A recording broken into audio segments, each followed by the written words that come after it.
Il y a des choses qui s'apprennent au fil du temps, puis il y a des choses je pense qu'on est avec d'après notre bagage génétique, d'après la formation que nous inculquent nos parents, d'après l'amour qu'on reçoit aussi.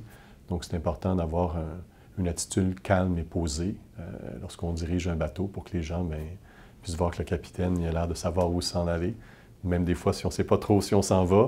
Donc souvent, moi, je dirais, on n'attend pas d'avoir 100% de l'information avant de prendre une décision. Une fois qu'on a quand même un peu d'informations, on prend une décision, puis si on s'est trompé, on réajuste après. En fait, je pense qu'un des aspects les plus importants pour réussir, c'est l'équipe. Donc, il faut être capable d'attirer l'équipe, donc il faut être bon communicateur, il faut comprendre les intérêts personnels de chaque personne pour être capable de bâtir justement cette équipe qui, en bout de ligne, va faire une différence. Donc, comment rassembler les gens autour d'une même cause, comprendre les intérêts individuels, donc pas juste penser à sa propre personne, penser à la cause, mais penser aussi à comment mettre les gens ensemble autour d'un même projet. Quelqu'un qui veut jouer un rôle plus technique, c'est certain qu'il faut comprendre de quoi on parle.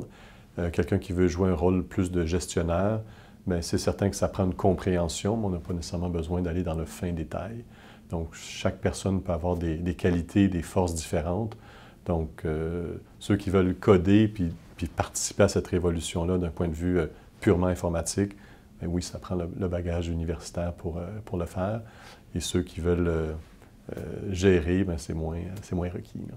Chaque personne va avoir une motivation différente, puis c'est important pour l'entrepreneur de comprendre justement les motivations de chacun de ses employés, chacun de ses collègues. Et même chose chez les clients. Les clients, souvent, vont avoir des motifs différents, des objectifs différents, des problèmes différents à résoudre. Donc, je pense que la capacité analytique de l'entrepreneur est extrêmement importante.